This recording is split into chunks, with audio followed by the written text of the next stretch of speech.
Msikilizaji wa Mtungi Simulizi, hii ni sehemu ya 3 ya simulizi yetu hii ya mwanadada Gladness. Mambo yanazidi kuwa moto kwenye maisha yake. Miujiza si miujiza, mizimu si mizimu. Basi sikiliza mambo yalivyokuwa katika sehemu hii ya 3. Nikaanza kusikia kama kuna upepo ndani. Nikahisi labda ni upepo na madirisha niliacha wazi labda. Kucheki madirisha nimefunga, nikahisi masikio yangu labda yanasikia vibaya. Nikaomba nikalala. Kulala ndo kimbembe kilianza, nilihisi na bebwa juu. Yaani kama vile kuna watu wananyanyua juu. Muda si muda nilianza kuona wananyanyuliwa juu na nikaanza kuomba na kukemea kwa nguvu. Nilipambana sana. Maana kulikuwa na nguvu nataka kuninyanyua na sijui itaka kunipeleka wapi. Niliomba sana Mungu na mpaka nikahisi nimeachiwa na sinyanyuliwi tena. Baada ya hapo nilijikuta kijasho chembamba kikinitoka na kuchoka sana. Sikuweza kulala tena na nilimpigia mpenzi wangu Joshua usiku huo wa saa 8 na kumwarifu juu ya hizo nguvu za giza. Aliniambia nisiogope, niendelee na maombi. Basi mwenzangu nikaendelea na maombi kwani sikuweza kupata usingizi tena. Kulipokucha niliendelea na maisha. Baada ya siku 3 Joshua alirudi kutoka safarini. Ndipo nikaanza kusikia taarifa kwamba Brian kasema ole wake, ole wangu, na kwamba nitajuta na kunishutumu mimi kuwa nimemtukana mama yake. Siku moja tulitoka mimi na mume wangu tukaenda kwenye matembezi yetu, na tulipokuwa tunatoka na mume wangu na kwenda matembezini, ila tulivorudi cha ajabu tukakuta alama ya damu iliyomwagwa kwenye ngazi ya baraza ya nyumba tunayoishi. Basi mimi nikamwambia tusikanyage hiyo damu, na akanambia yeye haogopi chochote kwani analindwa na Mungu. Akatangulia na kuiruka ile damu na kuingia ndani. Basi tukaingia ndani na hapo ndipo nikaanza kuona badiliko la ajabu. Kesho kulipokucha akaanza kubadilika. Joshua akaanza kubadilika sana. Alianza kucheka kuliko kawaida. Yaani anacheka tu. Nilimuuliza kulikoni mpaka anafanya hivyo kucheka. Akaniambia ni kawaida na nisijali. Usiku akabadilika. Joshua alianza kutaja habari za kufa tu, kwamba anatamani afe na apotee. Nilimuuliza kwa nini anataka afe. Akasema anatamani tu kufa na kupotea kwenye ramani ya dunia. Ghafla aliingia jikoni akachukua kisu. Nikamuuliza kulikoni. Akaanza kujipima na kwamba anataka kujichinja na kisu. Akaanza tena kurudia usemi wake kwamba anataka kufa. Akaanza kuichukua kile kisu na kuanza tena kutaka kujichinja. Nilijaribu kumnyang'anya, akaanza kuwa mkali kama mbogo. Na akaanza ananiambia kuwa nikimsogelea atanichoma kile kisu na kwamba anataka afe. Amfuate baba yake kaburini, maana baba yake alishafariki. Nikachanganyikiwa, nikasema nini kimemkumba Joshua wangu. Niliona nipige mayowe, majirani wakaja na ikabidi afungwe kamba, na nilijikuta nikiangua chozi sana, maana sikutarajia kama Joshua wangu atakuja kutaka kujiua. Ilibidi nimpigie mama yake kumjulisha. Usiku ule tulifunga na kamba na kumzuia hadi kulipokucha. Bahati nzuri familia yake ilikuwa inakaa Dar, na asubuhi wakaja tukambeba hadi kwenye maombi, na ambapo aliombewa sana. Yule mchungaji alimwombea Joshua na mimi pia nikaombewa, angalau akaweza kutolewa ile pepo jini la kutaka kujiua. Kumbe Brian mama yake ndo alitufanyia vile, na ile ilitegeshwa ili mimi niangamie na nijiue. Lakini ikampata Joshua kwa sababu yeye ndo alianza kuiruka ile damu. Basi tukawa tunakwenda kwenye maombi kila siku hadi akapona kabisa, akarejea katika hali ya kawaida. Tuliendelea na maisha na hatimaye nikabeba ujauzito wake. Familia yake walifurahi sana, na pia mama yake alikuwa ananipenda sana. Nilianza safari rasmi ya kulea mimba ya Joshua. Na kwa upande wa Brian maisha yake yalikuwa magumu sana, kwani toka alipofukuzwa kazi hakuwa amepata kazi, na hata nyumba aliyokuwa amehamia kipindi ile ya kifahari akashinda kuilipia kodi na kuhama kwa aibu, akahamia chumba cha bei nafuu Swahilini. Maisha yalikuwa magumu, akaanza kupiga debe mtaani kwenye daladala, kutoka kwa msomi na mwajiriwa hadi kwa mpiga debe kwenye magari. Kweli maisha haya, jamani, Mungu ni mkali sana. Lakini nilichokuwa nikiambiwa, alianza kuhamia kwenye mambo ya ushirikina. Alikuwa akimalizia pesa zake kwa wapiga ramli na wachawi ili tu aniroge na kujifunza ushirikina, maana ndo basi tena. Niliendelea kulea mimba mimi na Joshua wangu, na ndo mimba ikatimiza miezi 4, maisha yakiendelea kama kawaida na tukaendelea na maisha. Tulipanga kufunga ndoa na tukaanza mipango ya ndoa ili tuweze kuwa mume na mke rasmi kihalali. Sasa Joshua yule msichana mwanachuo aliyekuwa mpenzi wake ile danga mkuu wa chuo akatumbuliwa, na kibaya zaidi akaja kufumaniwa na mwenye mume. Dada watu ikawa ni aibu tupu. Ilibidi aachwe na ile danga na akaanza kumsumbua Joshua, mpenzi wangu, kwamba warudiane. Siku moja mume wangu Joshua tukiwa tunapanga mipango ya ndoa ndani, iliingia simu akagoma kuipokea na kuipuuza na akasema haina maana sana. Basi tukapanga tukamaliza. Usiku tuliingia tukalala. Nilishtuka usiku baada ya simu yake kuita sana. Naye alikuwa anakoroma ndo nikakuta message zilizoshtua moyo wangu kwamba yule mwanamke alimtaka Joshua aniache na warudiane. Nilikuta majibizano chatting za mume wangu Joshua na yule mwanamke, na Joshua alikuwa inaonekana kabisa akipinga kitendo cha yule mwanamke kutaka eti akamwambia kwa sasa hampende na wala hataki kurudiana naye. Nikaendelea kusoma na kugundua mazito sana kwamba kumbe Joshua alikuwa na mtoto mkubwa tu, na huyo mtoto alishafariki tu juzi hapo bila hata kunishirikisha. Nilikuta message zake na mama huyo wa mtoto wakichat, na kuna hadi message za kutuma pesa za matibabu ya huyo mtoto. Nilishangaa sana, kumbe aliwahi kuzaa na mwanamke bila mimi kuniambia ana mtoto tena wa kiume siku zote hizo, na kafariki juzi tu.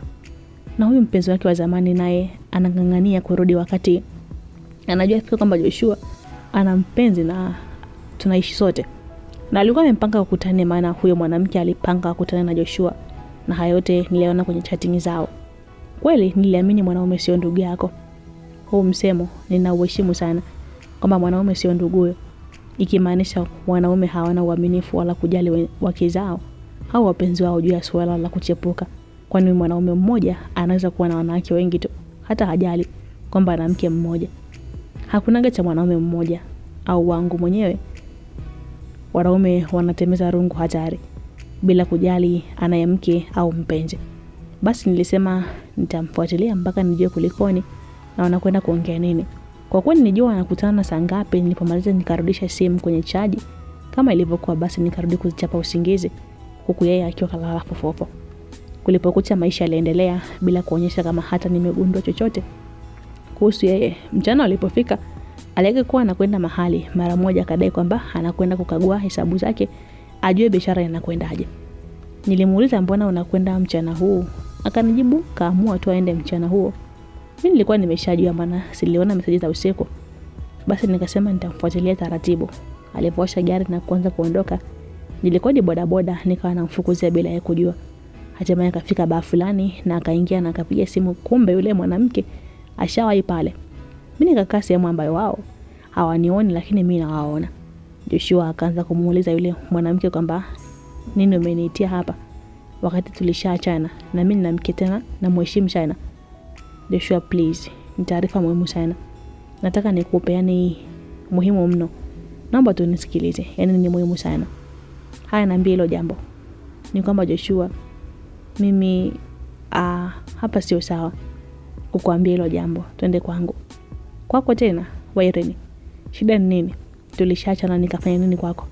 Ni kitu muhimu sana kwa maisha yako, please don't refuse. Ni muhimu kulijua hilo. Haya, twende nikakusikiliza huko kwako. Ila alisema Joshua akikubali kwenda kuambia hilo jambo na huyo mwanamke, ilibidi aondoke na kupanda gari kuelekea kwa huyo mwanamke ambapo sio mbali na hiyo baa. Na mimi nikaendelea kuwafuatilia, na nahisi yule mwanamke alishtukia kitu kwamba huenda pale hawako sawa kusema lile jambo. Na mimi nikaenda hadi wanapoishi. Niliona naliwe tu ni bora nikamatwe huko madirishani mwa watu, lakini niweze kumrekodi, maana nilijua ni kitu kibaya kinakwenda kutokea. Waliingia ndani na dirisha la mbele ya nyumba yao. Huyo bedada ilikuwa na pazia zito, ilibidi nizunguke kwa nyuma ambapo niliweza kupata upenyo dirishani pa kupigia chabo. Ulikuwa ni mtego tosha wa kutambua kama mume wangu ni msaliti au anasirigana nyuma ya pazia na anataka kuambiwa nini. Nikwambie siri, yule mwanamke alitamka akimwambia Joshua, na mimi nikaona ni muda mwafaka kutega kamera ili niweze kumnasa ushahidi. Alianza kumwambia kwamba Joshua baby, nakupenda sana. Yule babu au mkuu wa chuo alinilagai kwa pesa zake. Mpenzi, siri yangu ni kuwa nakupenda sana. Mwenzako, I love you, please. Nipe nafasi nyingine japo nilikuumiza mno. Nisamehe Joshua, turudiane, achana na mkeo. Alisema yule mwanamke akimwambia Joshua, na Joshua akabaki akimshangaa. Wewe Irene, una kichaa? Yaani kunitakote huko ni huu ujinga unanieleza? Umeachwa. Mimi nampenda Glad milele. wewe ni takataka tu, kwenda zako. Tena usiniguse. Usiniletee mikosi, mimi ni mwanaume, ni mume wa mtu tayari. Alisema Joshua akimwambia yule mwanamke. Huku nikiendelea kurekodi, hakika nilijua nina mwanaume ananipenda sana, tena sana mwenjenu. Basi yule mwanamke akaanza kutishia Joshua na kumwambia, yani unanikataa mimi? Mcute, msomi na degree kama wewe unakwenda kumpenda mwanamke wa form 4. Lo. Joshua anatia aibu bana. Fanya turudiane na kuahidi hutojutia. Kwa mwanamke ni moyo unafala. Njolee kichaa hapa. Gladi nampenda na sitamwacha. Siwezi kumrudia malaya kama wewe. Tena ngoja nisepe. Aliongea Joshua akianza kutaka kuondoka. Hakufika hatua mbili yule mwanamke akamwona na kumshika mkono na kumwambia Joshua, umenasa leo. Unikubali niwe na wewe au uondoke nipige mayowe watu wajayo nikusingizie kwamba unataka kunibaka. Alisema yule mwanamke na kumfanya Joshua paniki na kuanza kuwaza. Ghafla nilicharuka nikasema, usijali mume wangu. Apige mayowe tu, nipo hapa. Na ushahidi ninao pumbavu. Walishtuka, hawakujua nipo pale dirishani. Na Joshua aliita kwa mshangao, Gladi upo hapa? Nipo mume wangu. Nilizunguka na kuingia ndani. Hapo alipokuepo na nikaanza kusema kumwambia yule mwanamke, haya mtajwa, nimewasili. Asha usitopige mayowe ili useme ulitaka kubakwa. Chezo lako limekwisha. Umemwaga ugali, nikamwaga mboga. Mume sio maganda ya ndizi. Useme utakuta jalalani, nyoko wewe. Ushahidi ninao wa kumtaka kumpazia sauti mume wangu. Kosa la ubakaji. Nitakunyoosha unyoke. Ndio utajua mimi ndo Gladness. Alione, wigi limekukamaa hadi limenuka ubongo kwa kuvaliwa kila siku. Kachezee goroli, usicheze na mume wangu. Mume ana meno, mume anauma. Shosti, jipange na utasubiri sana. Mbwa wewe, mume wangu tuondoke zetu. Nilimwambia yule mwanamke kwa hasira na kumchamba na nikimwambia mume wangu tuondoke. Yule mwanamke akajibu, sawa, tuone utafika wapi na Joshua. Wewe unijui vizuri wewe mwanamke mshamba.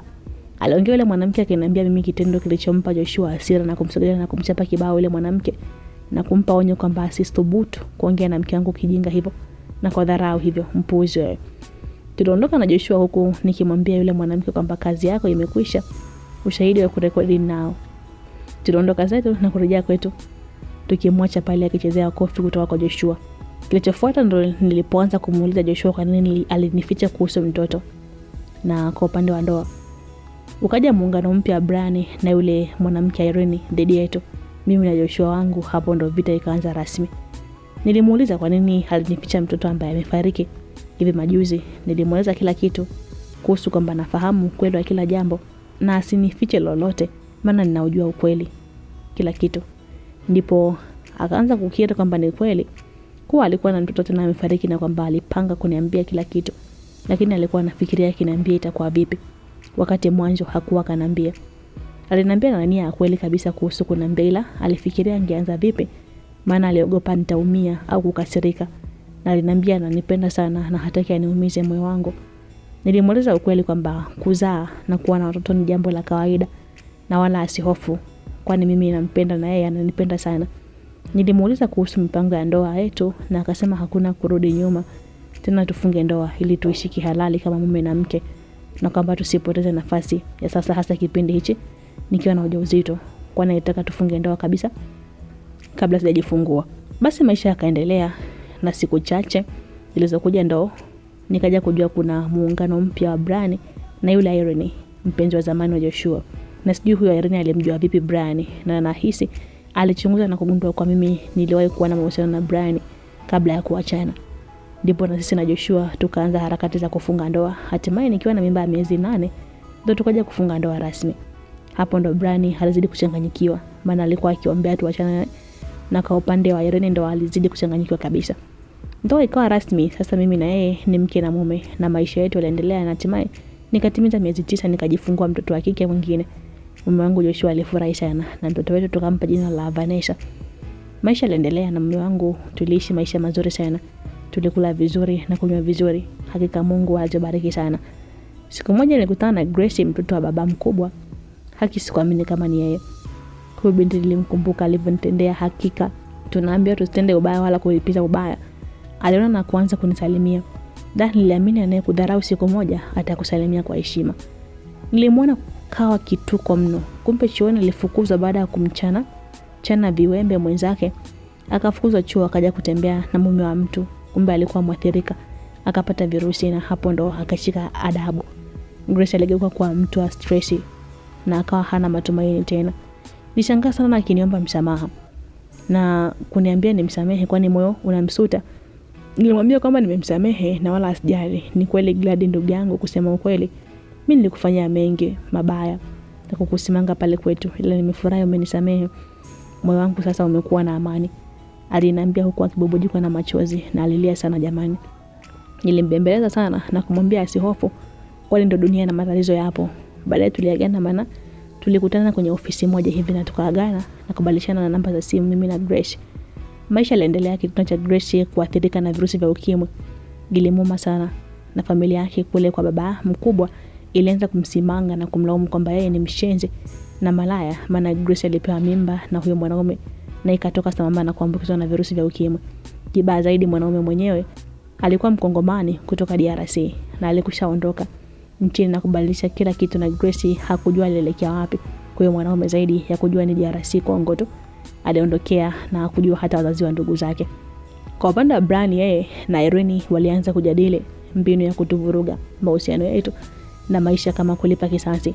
Baada hao wote walikuwa maiksi wetu.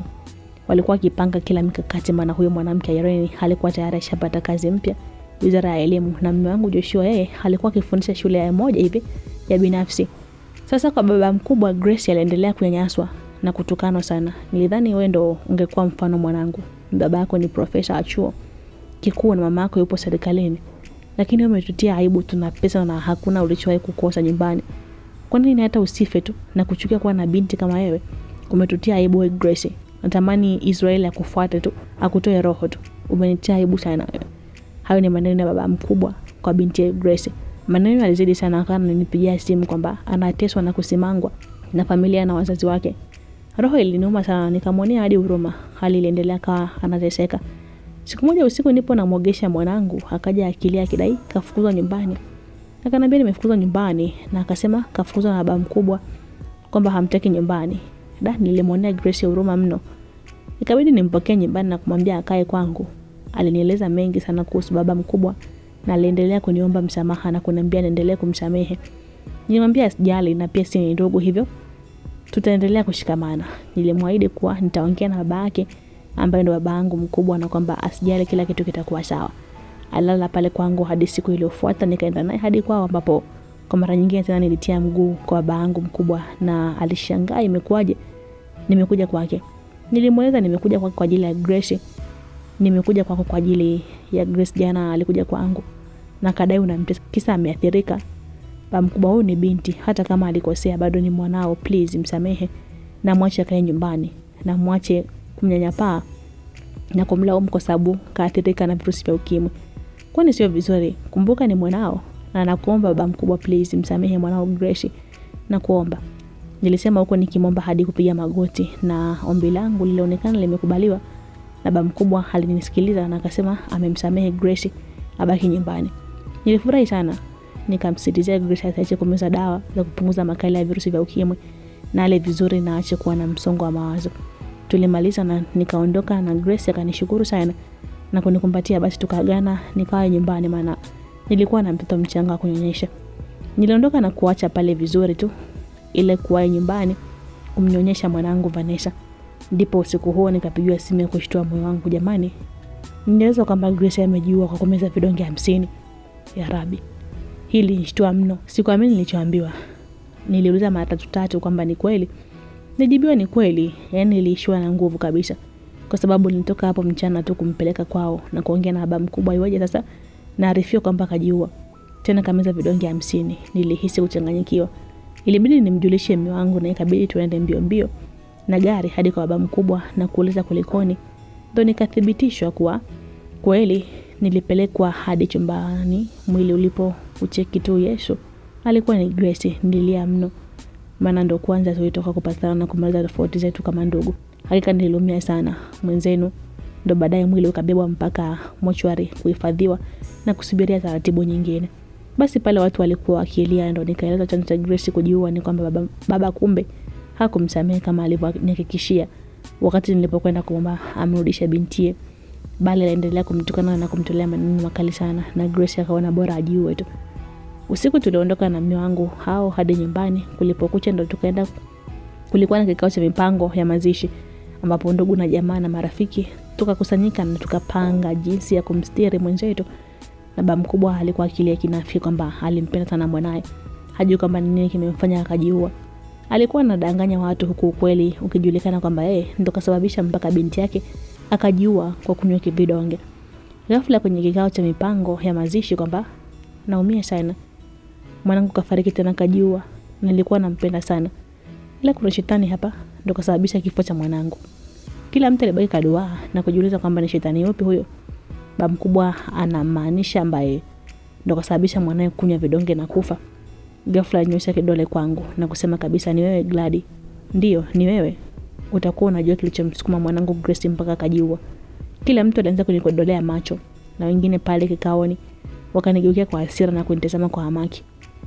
Baba mkubwa unamaanisha nini? Niliuliza kwa mshangao. Na maanisha anachomaanisha kwamba wewe unahusika na kifo cha mwanangu, maana alikimbilia kwako na ukamrudisha na kaja kajiua kwa kunywa vidonge, alisema baba mkubwa, huku ikionekana kwamba nanipakazia ili afiche uhusika wake juu ya kifo cha mwanae. Niliona isiwe tabu na sipendi kupakazia. Nilisimama na kuanza kuelezea watu pale, maana nilikuwa nishapandwa na hasira. Nilieleza mwanzo mwisho na ukweli wa maneno ya baba mkubwa alikuwa anamtolea binti yake, na jinsi alivyokuwa kasababisha hadi Grace akajiua. Ukweli utabaki ukweli tu. Watu waliojua ukweli wote na wote wakaniunga mkono na kuanza kumpasha baba mkubwa kwamba yeye ndo kachangia kifo cha binti yake na kwamba atalaaniwa milele, na hawatojua ana roho mbaya, na hawakujua ana roho mbaya kiasi kile. Sikujua baba una roho mbaya hivi, unamtolea binti yako maneno machafu hivyo na kumwambia bora afe tu. Hivi huyo Grace ulimzaa kweli? Ni mwanao kweli? Kweli una roho mbaya Aisha. Sikutarajia ujue roho ya mwanao haitakuacha salama, alisema mama mdogo ake na Grace akimwambia baba mkubwa. Watu walianza kumshambulia kwa maneno na kumuita majina yote mabaya baada ya mimi kuanika ukweli. Muda si muda alisimama na akafyatua risasi juu, kumbe alikuwa na bastola. Watu wote wakaanza kutawanyika na kila mwanafamilia na mwanaukoo na ndugu na jamaa. Watu walishangaa sana huyu baba kawaje. Ndipo wakaanza kufoka, mnamsikiliza huyu kunguni mdogo Gladi? Mnamwamini huyu mpumbavu? Nyinyi wote ni wajinga, mimi siwezi kumfanya ubaya au maneno binti yangu mwenyewe. Huo ni uongo, nilikuwa nampenda sana Grace. Gladi yupo sahihi, wewe ndio sababisha dada Grace akanywa vidonge akafa. Nilisikia ukimfokea na kumsimanga na kumwambia kwa nini asife tu. Yeye anachokisema Gladi ni sahihi. Mimi nashinda hapa nyumbani. Ni kweli baba alikuwa anamfokea, kumsimanga, kumtukana Grace toka afukuzwe chuo, akapata ukimwi na mimba ikatoka. Dada Gladi kasema ukweli mtupu. Ilikuwa ni maneno ya msichana wa kazi wa baba mkubwa. Majibizano yaliendelea sana, huku familia, ndugu, jamaa, mipango ya mazishi ikageuka mzozo, na wanafamilia, ndugu na jamaa wakimshambulia na kumtuhumu baba mkubwa kuwa anahusika na kifo cha mwanae. Ondokeni nyumbani kwangu, ondokeni nyinyi wote, ni washenzi, tokeni.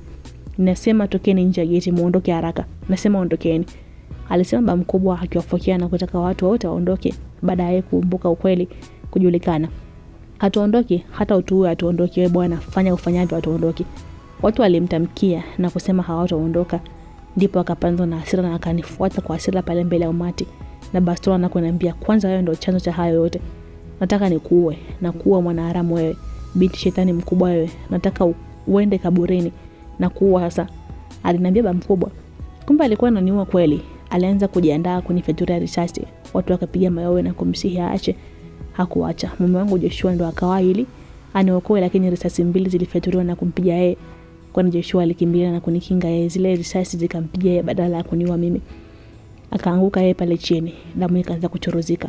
Ndipo sasa yani jamani, hili tukio sitosahau kabisa kile jambo. Joshua alianguka na damu zikaanza kumchorozika. Watu walianza kupiga mawe pale na kumuuliza baba mkubwa kafanya nini.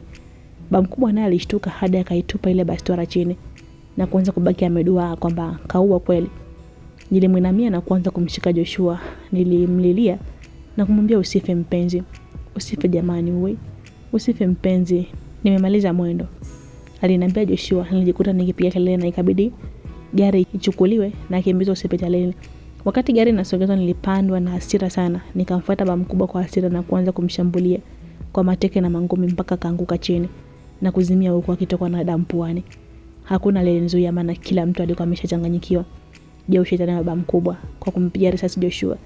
Ndipo tulipomkimbiza Joshua hospitali akiwa na hali mbaya sana.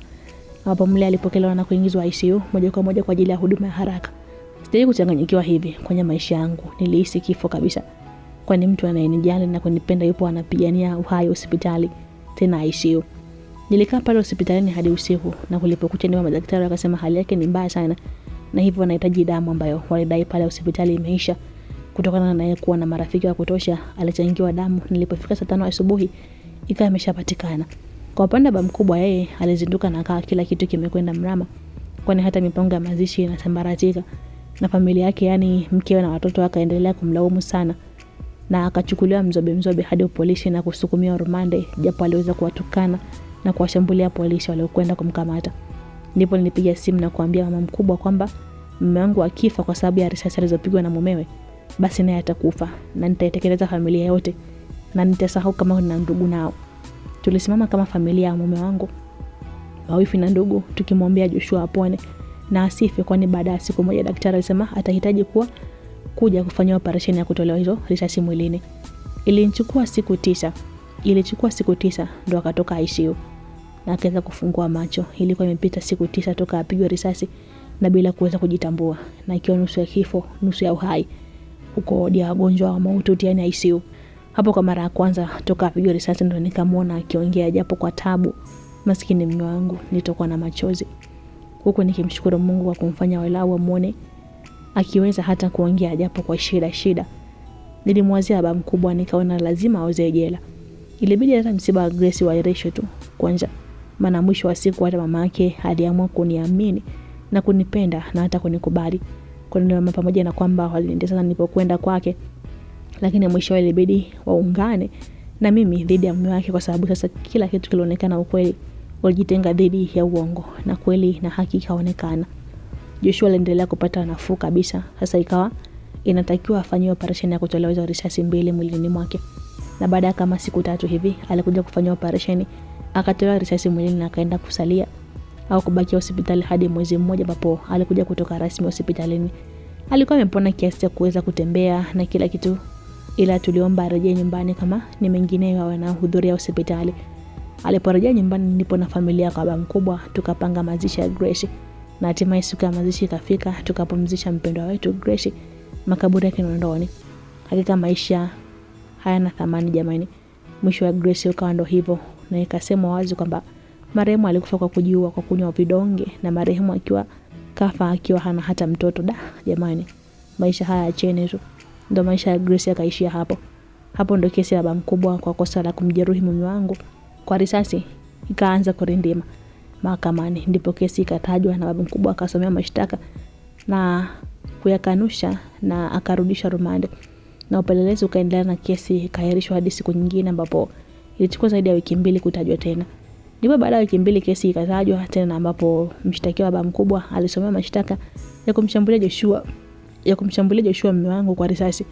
Pia baba mkubwa alikuwa na kesi nyingine, kwani aliwashambulia na kutoa lugha ya matusi askari polisi wawili, PC Hamisi na WP Kuruthumu, kutoka ofisi ya afisa upelelezi ya mkoa waliokuwa wamekwenda kumkamata. Ikabiliwa na kosa jingine la kutoa lugha ya matusi. Alisema kuwa baada ya polisi hao kutaka kumkamata ndipo baba mkubwa alipowatukana akamshambulia askari wa kike na kumsababishia maumivu makali mwilini mwake. Baba mkubwa kama mshtakiwa, baada ya kusomea mashtaka yake, alikiri kutotenda makosa hayo, huku akiomba mahakama hiyo ifute mashtaka, ombi lilotupiliwa mbali na mahakama. Kufuatia shahidi huo, hakimu Maganga alimhukumu kifungo cha miaka 10 kwa makosa ya kumshambulia na kumjeruhi kwa risasi mume wangu Joshua, na pia kumshambulia askari, na kifungo cha miezi 6 jela kwa kosa la kutoa lugha ya matusi. Na pia aliamuru kulipa fidia ya shilingi 200,000 kwa kila askari aliyemshambulia, ikienda sambamba na kifungo cha miaka 10 na miezi 6 jela. Baba mkubwa alianza kuangua kilio mahakamani, na hatimaye akawekwa kwenye gari ya magereza tayari kuanza maisha mapya gerezani. Hakika mahakama ilitenda haki kabisa. na uprofesa wake wa chuo kikuu kweli sheria ni msomeno, kukata huku na kule. Ndipo mimi na mume wangu maisha yakaendelea, lakini maadui zetu Irene na Brian waliendelea kujipanga ili waweze kutumaliza au hata kutuachanisha wawili hawa. Walikuwa wanakwenda kwa waganga kila uchao ili tu waweze kutusambaratisha. Ndipo siku moja kilichotokea, jamani, tukutane katika sehemu ya 4 tujue nini kilijiri. Je, hawa watu wamefanya kitu gani? Hii ni Mtungi Simulizi. Asante kwa kuwa nami. Mimi naitwa Trish.